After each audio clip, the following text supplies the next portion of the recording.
E aí, pessoal, beleza? Então, hoje eu vou gravar aqui essa prova da IDIB, tá? IDIB, banca.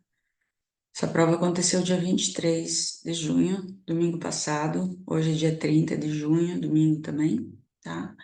Ela aconteceu simultânea à prova de Piraí, IBAN, ali do Rio de Janeiro. Então, alguns inscritos lá do meu grupo de teachers pediram para que eu fizesse análise dessa prova. Eu não consegui fazer antes, tá? Em função da prova de Piraí, da IBAN, mas estou fazendo hoje com uma semana de atraso, se bem que não é tão atrasado assim, né? Uma semana só. Então, essa prova é lá de Serra do Mel, município de Serra do Mel, do Rio Grande do Norte, Banca IDIB, tá?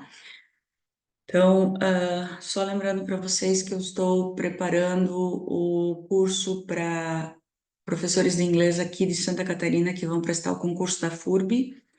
E tem também algumas provas aí que vão acontecer no estado do Rio de Janeiro, né, com a Banca IBAN, e se eu não me engano, tem dois concursos grandes aí da FGV também que eu vou preparar alguma coisa, tá? Então fica ligado aí no meu canal, no meu Insta, depois vai estar todas as informações ali na descrição do vídeo, para quem quiser acompanhar e seguir. Sabe que eu tenho sempre preparatórios de inglês para professores para esses concursos, tá bom? Tem também já algumas coisas lá na plataforma da Eduz e logo logo tá saindo o meu site, tá? Com todas as minhas aulas, os meus cursos preparatórios, enfim, eu vou divulgar aí para vocês, tá bom? Então vamos trabalhar na análise dessa prova aqui da EDIP, tá? Vou trabalhar aqui o tipo B, tá? Tem o tipo A, o tipo B. Então fica ligado quem fez essa prova que eu vou estar analisando o tipo B, que foi o que me mandaram, ok? Então aqui, não é uma prova difícil, tá? Mas tem bastante interpretação de texto, então tem que se ligar porque interpretação é uma coisa que a gente se embanana às vezes, né? Tem que cuidar bastante das informações que tem no texto, são 3 ou 4 textos, se eu não me engano, tem alguns textos pequenininhos aí pelo meio, então tem que ficar ligado nas informações, o que eu sempre digo. Tá com a tua canetinha na mão, risca, sublinha, faz estrelinha, solzinho, tá? Sempre destacando então as informações importantes, porque elas podem ser questões, e depois, quando você retornar ao texto para procurar, se está marcado, é muito mais fácil onde está destacado, você vê onde está a informação. Muito repetitivo, então está muito repetidos as questões de mudanças climáticas, né? Aquecimento global tem que estar ligado nesse vocabulário. Questão de educação nem se fala, né? Porque a gente é professor, então sempre vai ter essas questões aí. E inteligência artificial, tecnologia na educação. Então, esses são vocabulários obrigatórios para professor concurseiro que está prestando concurso na área de inglês, né? De educação, então tem que estar ligado nessa questão aí desses vocabulários. Então, é óbvio que iria cair alguma coisa em relação às enchentes que aconteceram aqui no meu estado vizinho do Rio Grande do Sul, né? Como está caindo bastante essa questão de ecologia, mudanças climáticas, aquecimento global, tem um exemplo ali, infelizmente, né, muito grande que aconteceu. Então, hundreds of Rio Grande do Sul towns underwater, né? Então, centenas de cidades do Rio Grande do Sul embaixo d'água. Brazil floods, então inundações no Brasil, né? Cidades brasileiras. Então, chuvas torrenciais que causaram inundações gigantescas, né? Espalhadas, generalizadas, né? Widespread quer dizer, spread é espalhar, wide é largamente, então quer dizer generalizado. No estado do Sul, né? Do Rio Grande do Sul, deixaram centenas de cidades embaixo d'água. Pelo menos 85 pessoas morreram, aqui já está bem, né, desatualizado, nas inundações, e aproximadamente 150 mil, lembrem que a vírgula é a unidade de milhar, né, foram desalojadas, retiradas, né, das suas casas, dizem os oficiais, disseram os oficiais. Algumas cidades permanecem isoladas e as esperanças de encontrar as mais de 130 pessoas que ainda estão desaparecidas, né, estão diminuindo. Chuvas pesadas, quer dizer, mais chuvas, né, previstas para essa semana são esperadas e, como é que a gente diz, irão agravar, né, agravar a situação na região. Isso já é já passou, né? Já aconteceu. É porque foi acesso 31 de maio, né? Muitos residentes, né? Muitos moradores tiveram que deixar suas casas, com alguns dos mais vulneráveis, das pessoas mais vulneráveis, sendo retiradas por trabalhadores do resgate, né? Socorristas. A Associação Brasileira de Linhas Aéreas disse nesta terça-feira que o aeroporto de Porto Alegre permanecerá fechado até pelo menos o final do mês, depois que o rio Guaíba rompeu, né, as barreiras que ele tinha, né, e inundou a pista e os principais edifícios do aeroporto, no caso, né?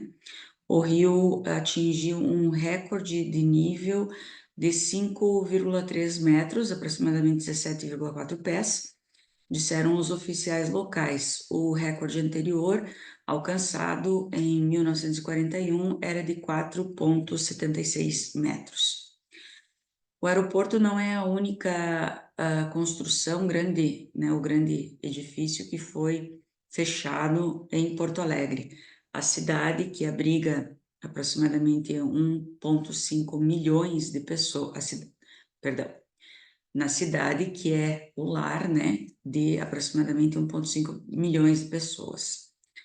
O campo da Arena do Grêmio, né, que é o estádio, né, da Arena do Grêmio, também está coberto de uma lama marrom. A situação em algumas áreas nos arredores da cidade de Porto Alegre é ainda pior. A cidade de Canoas é uma das mais gravemente atingidas. Esse clima extremo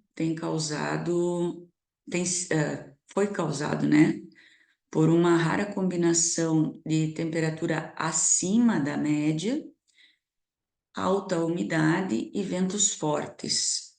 O especialista em clima Francisco Eliseu Aquino falou à agência de notícias AFP que o Rio Grande do Sul sempre foi, né, um ponto de encontro entre massas de ar polar e tropical.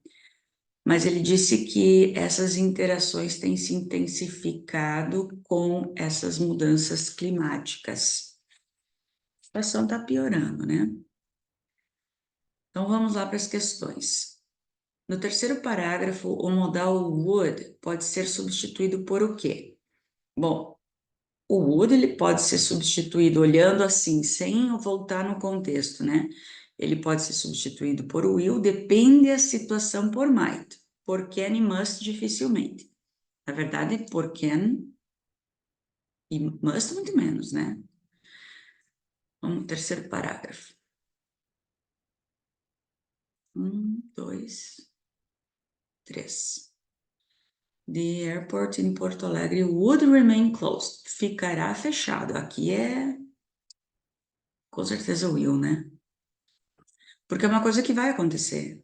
É uma certeza, né? É um futuro certo, tá?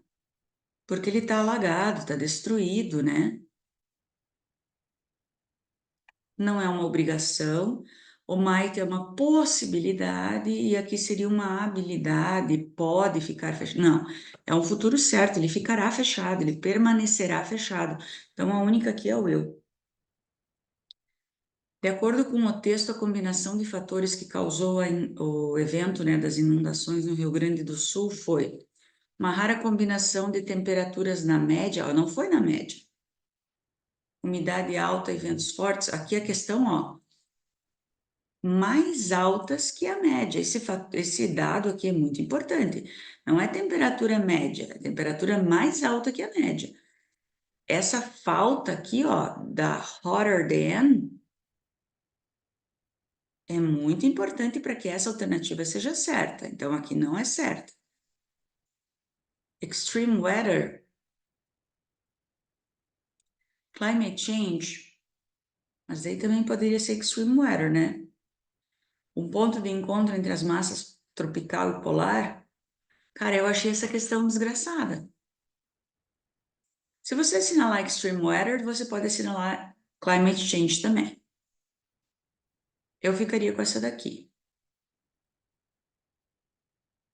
é a que está no gabarito. Mas, sinceramente, eu achei ela mal elaborada. Mas, opinião minha, tá? No quarto parágrafo, the extreme weather has been caused by a rare combination of hotter than, aqui ó, falei. Então, temperaturas mais altas, mais quentes do que a média, tá? Se refere a, então o que está destacado aqui, ó, se refere ao quê? Superlativo, conjunção, condicional não, né? Conjunção também não. Superlativo não. Superlativo seria the hottest, né? Comparativo, com certeza comparativo, né? Hotter than, mais alta que. Heavy rains which, que causaram, né? Relativo. 130 people who, 130 pessoas que ainda estão desaparecidas. Eu não preciso ficar lendo tudo, é só o que está destacado, gente. No excerto acima, as palavras em negrito são Meu Deus, o que é isso?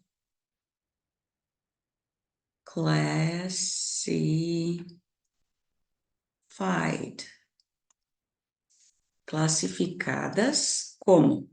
Não é pronome demonstrativo, não é pronome possessivo, não é possessivo adjetivo, é relativo, tá? Na frase, o aeroporto não é o único prédio, a única construção, o which, aqui também é um pronome relativo, que teve que fechar em Porto Alegre. Pronome destacado se refere ao quê? Ó, o pronome relativo sempre vai ser relativo, né, relacionado a algo que já foi citado antes. Então, o que foi citado antes? Tem o airport e large building. Não tenho população antes, não tenho Porto Alegre City. Então, isso eu já posso tirar fora, tá? Head to close não tem, tá? Ó, aonde que tá? Large building that. Cadê esse that? Eles trocaram which por that.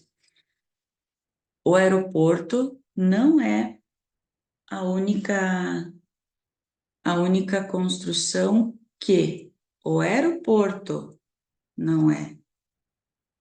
O aeroporto, tá?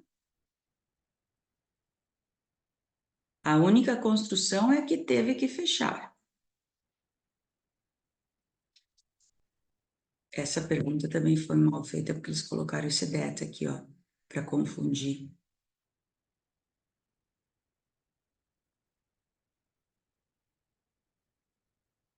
Ó, eles colocaram other aqui que não tem, é only. Nossa, o que eles fizeram? Eles colocaram um that no lugar do which? Que sacanagem.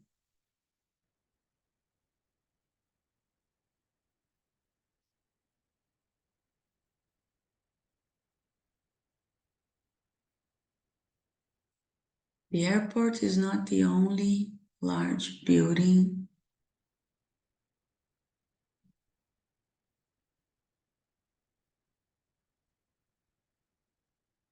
Which had to close. O aeroporto não foi a única. E aqui eles mudam para outra. Eles mudaram porque isso daqui, ó, se você fosse ver, the airport is not the only large building which. Aqui seria large building. Eles mudaram para não dar a resposta certa, eu acho. Aqui só pode ser the airport porque eles mudaram. Eu acho que se eles não tivessem mudado, seria essa certa. Tá aí uma questão desgraçada. Mas aqui é a B, tá? Texto seguinte, The Ant and the Grasshopper.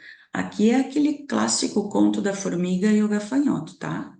Tenho a impressão que para nós era cigarra, mas enfim. Então, num campo, num dia de sol, um gafanhoto estava pulando, saltitando, né? Isso daqui é chilrear. Eu não sei se é o barulho que o gafanhoto faz, eu não conheci esse verbo. E cantando o conteúdo, né? O que ele sentia no seu coração. Como uma formiga passando por aí, né? Passou por aí e com grande esforço ela estava carregando, ó, an ear of a corn. Isso aqui é uma espiga de milho, tá? An ear of a corn, não é ouvido, nem orelha, é espiga de milho. Que ela estava levando para o seu ninho. Por que você não vem comigo, vem conversar comigo? Disse o gafanhoto. Em vez de ficar aí trabalhando e se esforçando desse jeito, eu estou ajudando a estocar comida para o inverno, disse a formiga, e recomendo que você faça o mesmo. Por que se preocupar com o inverno? Disse o gafanhoto. Nós temos muita comida agora no presente. Mas a formiga continuou seu caminho e o seu esforço. Quando chegou o inverno, o gafanhoto se encontrou morrendo de fome, enquanto ele via as formigas distribuindo todos os dias milho e grãos dos seus depósitos que elas coletaram no verão. E o gafanhoto soube que o melhor era se preparar para os dias de necessidade. Bem resumidinho também, né? Então, aqui. Na literatura, os gêneros literários podem ser determinados de acordo com alguns aspectos, como estilo, conteúdo, organização das características, tom, duração e humor. Considerando tais aspectos, o texto da Formiga e o Gafanhoto pode ser definido como... Bom, isso é óbvio que é uma fábula, né? Qual é a característica principal da fábula? Personificação é personificação de animais, né? Os animais têm características de humanos, né? Isso é a principal característica da fábula. De acordo com as especificidades, acertei gramaticais, em relação aos tempos verbais, a frase I am helping pode ser um exemplo do quê? Present continuous, né, gente? Eu tenho o verbo to be no presente, já diz present, e o verbo no gerúndio, ing, isso é present continuous. Tem que saber identificar isso, né? Por favor. Depois de ler o texto, pode ser deduzido, tá? Inferred, deduzido, que a moral da história é o quê? Futuro é previsível? Não. É frívolo? Quer dizer, não tem importância? Não. Você tem que estar preparado para o amanhã, não necessariamente para o amanhã, mas para o futuro, né? Para situações futuras, tá? Baseado nas funções, os pronomes podem ser classificados em tempos diferentes, em tipos diferentes. Considerando isso, a gente pode afirmar que a palavra que está aqui, ó, em negrito, e eu recomendo que você, como eu tenho esse pronome depois do verbo, se ele está antes, ele é pessoal sujeito. Se ele está depois, ele é pessoal objeto, tá? Simples assim.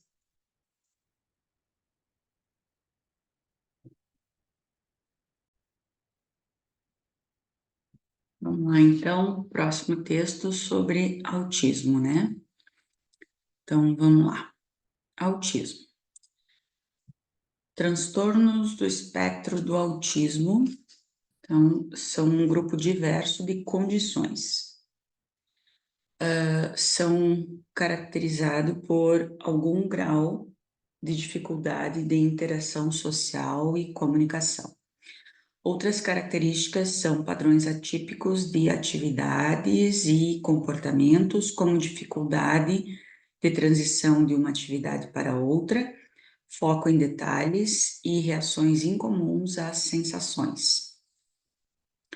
As habilidades e necessidades de pessoas autistas, eu sei que é errado dizer pessoas autistas, né? Eu estou só fazendo a tradução aqui, tá? A gente tem que dizer pessoas dentro do espectro autista, eu acho, né? Me corrijam nos comentários, tá? Mas eu estou seguindo aqui o texto, tá? Variam e pode evoluir através do tempo.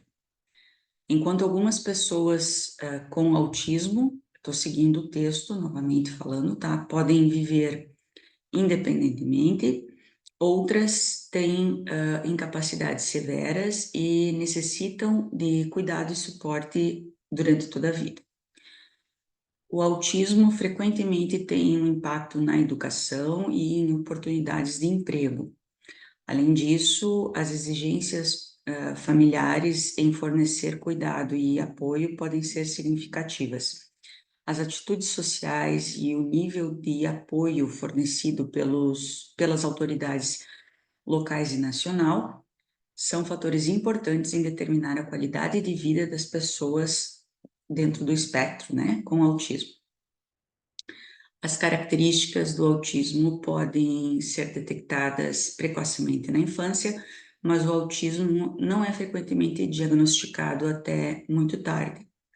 As pessoas com autismo frequentemente têm comorbidades, incluindo epilepsia, depressão, ansiedade e o transtorno de déficit de atenção e hiperatividade, assim como comportamentos desafiadores, como dificuldade para dormir e quando a pessoa se machuca, eu não lembro o nome agora, me perdoem, mas é quando a pessoa se machuca, tá? Ela mesma se corta ou se bate, tá? O nível de desenvolvimento intelectual entre pessoas autistas varia grandemente, largamente, se estendendo de um profundo, como é que a gente diz? Profundo comprometimento até níveis superiores, tá? Analisando o texto em questão, é possível identificar que o tempo presente é usado principalmente nesse texto. E isso acontece porque o texto acima mencionado fala apenas de pesquisa sobre pesquisadores de autismo, não. Porque fala sobre os primeiros dias, não, no início, né, do autismo, não. Porque fala de condições que ocorrem juntamente com o autismo, não. Porque apresenta uma visão, né, geral sobre o autismo, sim. Ele não se aprofunda, né? Ele dá uma visão geral do autismo. Então, geralmente, quando você está descrevendo, dando uma visão geral de alguma coisa, você vai usar o simple present. Na frase, as características do autismo podem ser detectadas, aqui vai pedir do bem, né? Por isso que ele está já em negrito. Precocemente na infância, mas o autismo geralmente não é diagnosticado muito mais tarde. Está destacado porque ele indica o quê? Uma habilidade? Não, habilidade geralmente é o quê? Possibilidade, com certeza, né? Sugestão seria o should. Certeza? Não. Certeza seria você não tem um modal que te dê uma certeza certa. Uma certeza certa é boa, né? Mas o certeza seria o can, né? Você pode fazer isso, é uma certeza. Também te dá uma habilidade, né? Olha esse erro aqui, ó. According to the text, whose presents, não, né? Que apresenta. Which presents, né? Whose é posse, é cujo, né? E você não está falando uma relação de posse aqui. De acordo com o texto que apresenta uma visão geral sobre o autismo, aqui tem que ser which. Entre as características associadas com o autismo, características, não as comorbidades, tá? As características é a dificuldade de interação social e comunicação. Ansiedade e déficit de atenção e hiperatividade é comorbidade. Epilepsia e depressão, comorbidade. Ansiedade e comportamentos desafiadores é comorbidade. Então, aqui é característica, gente. A leitura é a atenção. A frase read the text carefully in order to answer the questions pode ser classificado como a única frase em inglês, o único tipo de frase em inglês que começa com um verbo no infinitivo, sem sujeito,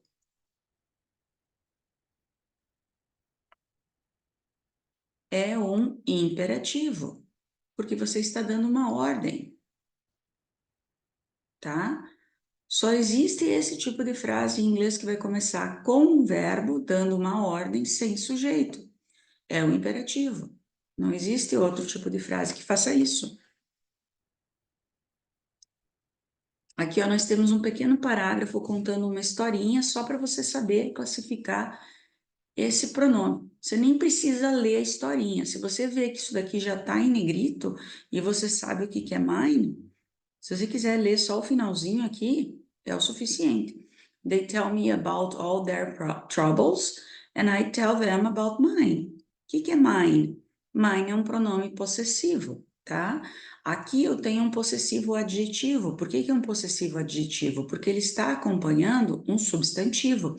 Então, como ele está acompanhando um substantivo, ele é um possessivo adjetivo, porque ele está qualificando esse substantivo, né? E a função de um adjetivo é qualificar um substantivo. Já o pronome possessivo, né? Tem muitas pessoas que chamam ele de possessivo substantivo. Ele não acompanha um substantivo, é como se ele substituísse um substantivo. Eu já sei do que está sendo falado, esse substantivo ele já foi mencionado, então eu não preciso repeti-lo, então eu uso o pronome possessivo. É a mesma coisa que eu falo assim em português. O meu carro é azul e o seu é branco. O seu o quê? O seu carro. Eu sei o que eu estou falando, mas eu não menciono novamente o substantivo. Então, o meu carro é azul, o seu é branco. Então, se eu escrever isso daqui em inglês, fica assim: My car is blue and yours is white. Em inglês, eu tenho o pronome possessivo adjetivo e só o pronome possessivo para usar nessa situação que eu não estou repetindo aqui o substantivo. Eu sei que eu estou me referindo a carro, mas eu não estou repetindo ele. Então, eu vou usar aqueles que têm o Szinho no final, com exceção do mine, que vai ser mine, né? Então, eu digo, my car is blue and yours is white. Se eu quiser repetir a palavra car, então eu vou ter que usar o possessivo adjetivo. Your car is white. Então eu tenho que cuidar muito qual é o possessivo que eu vou usar, tá? Então, aqui é um possessive pronoun, não é um possessive adjective, tá? Se eu quisesse usar um possessive adjective, eu teria que dizer They tell me about all their troubles and I tell them about my troubles. Daí eu teria que colocar troubles depois. Troubles é a mesma coisa que problems, tá? Aqui eu tenho uma tirinha da Mafalda, né? Tá bem pequenininha pra gente ler. Mas enfim, é a amiguinha dela que eu nunca lembro o nome, falando dos planos dela para o futuro, né? Então ela diz assim: First I'm going to marry well, right? Then I'm going to have babies, and then I will buy a big, big, big house and a really pretty car, and then jewelry, and then I will have grandkids, and this will be my life. Like it? Então, primeiro eu vou casar bem, depois eu vou ter filhos, e depois eu vou comprar uma casa bem grande, e depois um carro bem bonito e joias, então eu vou ter netinhos, e essa vai ser minha vida, gostou? Daí a Mafalda diz, sim, só tem um problema, isso não é uma vida, isso é uma lista. A Mafalda sempre certeira, né? Então aqui pede em que tempo que está escrito isso. É óbvio que é futuro, né? Porque ela está fazendo planos. I'm going, I will. Ela só usa I'm going, I will, I'm going, I will. Só pode ser futuro, né? Bem fácil essa. Ó, aqui tem mais um parágrafozinho. Então, eles dão aqueles textos longos, mas depois eles vão inserindo, né? Outros tipos de texto. Me lembrou bastante a Consulplan, né? Consulplan é assim, cada questão é um texto, cada questão é um parágrafo, é uma poesia, é uma tirinha cômica, é uma charge, né? Cada pouquinho tem um gênero textual. Em 2010, quatro amigos carregando 32 quilos de equipamento cinematográfico, acho que eu posso dizer, né? De câmera e coisa, afundaram entre as ondas dessa baía aqui, na costa leste da South Africa, eu ia dizer, da África do Sul. E foi quando o fotógrafo Laurent Balesta olhou diretamente nos olhos de uma criatura que se pensava que tinha morrido com os dinossauros. tinha se ido, né, com os dinossauros, se tornando o primeiro fotógrafo, o primeiro mergulhador, eu acho, né? The first diver, o primeiro mergulhador a fotografar eu procurei o nome disso daqui em português, agora já me esqueci. Deixa eu ver se ficou salvo aqui. Não ficou. Selecanto, eu não vou saber falar o nome disso daqui de novo. É um peixe lá, tá? Vivo. Então, considerando o tempo verbal usado nesse texto, tá? Veja bem, o tempo verbal mais usado, tá? Que você vai ter que ver o que foi mais usado aqui, ó. Então, tem o sunk, tem o was, stared, tá? Thought. Então, é o que está mais usado, tá? Então, é o simple past. Ah, mas tem aqui o present perfect, tá? Mas tem uma vez só. Ah, mas tem um gerúndio, tá? Mas tem uma vez só, tá? Então, você vê aquele que tem mais. Daí agora você vai ter uma parte sublinhada, ele vai pedir só dessa parte. Então, lê só essa parte, não vai ficar lendo o resto, tá? The British badminton players, então os jogadores de badminton, né? Ben Lane e Sean Vendy have been playing together, jogam juntos desde que eles eram juniors, tá? Juniors é o primeiro ano ou da faculdade ou do ensino médio, tá? Então, tá aqui. Como forma verbal na parte destacada, está escrito em o quê? Have been playing together. Have been playing. Present perfect continuous.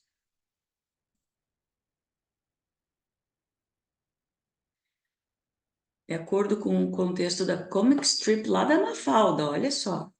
Agora passou já três questões, agora eles vão pedir da Mafalda de novo, sacanagem, né? A vida da Mafalda, da amiga da Mafalda, é um problema porque é uma lista? Sim, já está aqui a resposta, né? Não é um problema porque é uma lista? Ou é uma vida, é um planejamento de vida perfeito? Não. É um problema porque não é uma lista? Não. Na verdade, é um problema porque é uma lista, né? E aqui duas questões de voz passiva. Gente, tem uma playlist de voz passiva no meu canal, acho que tem uns 10 vídeos. Vale a pena assistir. Explica tudo, gente. Escolha a alternativa que representa a voz passiva dessa frase aqui, ó. Voz passiva não pode mudar tempo verbal. Então, se você tem aqui no passado, vai ter o verbo to be no passado. Eu assei um bolo. The cake, tem que começar com the cake. O bolo foi assado por mim. Então, aqui já saiu fora. The cake foi assado, was baked. Para começar, não pode passar para negativa. Was baked by me. A frase: The book is being written by a famous writer. Was written in the... Ó, quando você tem uma frase na voz passiva e eles pedem se está escrito na e não fala se é tempo verbal, o que que é, eles querem saber se você sabe identificar que isso aqui é voz passiva e não o tempo verbal, tá? Então, o que que é voz passiva? É o verbo to be em qualquer tempo verbal, mais o verbo na terceira coluna, que é o past participle, que eu chamo de terceira coluna, tá? Então, aqui, ó, você tem o verbo to be no present continuous e tem um verbo no past participle. Isso é voz passiva. Então, antes de dizer o tempo verbal, assinala a voz passiva, a não ser que no enunciado pergunte o tempo verbal. Daí você vai para tempo verbal. Mas se não fala que eles querem o tempo verbal, você dá preferência para dizer voz passiva, que é isso que eles querem saber, tá bom? Acabou, né? Bom, pessoal, obrigada para quem ficou comigo até o final. Não se esqueçam de inscrever, né? Curtir o canal, se inscrever no canal, curtir o vídeo, se inscrever no canal, compartilhar, deixar um joinha, deixar um comentário, enfim. E eu vou deixar todas as informações aí na descrição, inclusive do preparatório para a FURB. E se vocês tiverem alguma prova para me mandar, que querem que eu faça análise no canal, enfim, tá tudo aí na descrição do vídeo, as minhas redes sociais, os meus contatos, Thank you very much and see you next video, okay? So, bye-bye.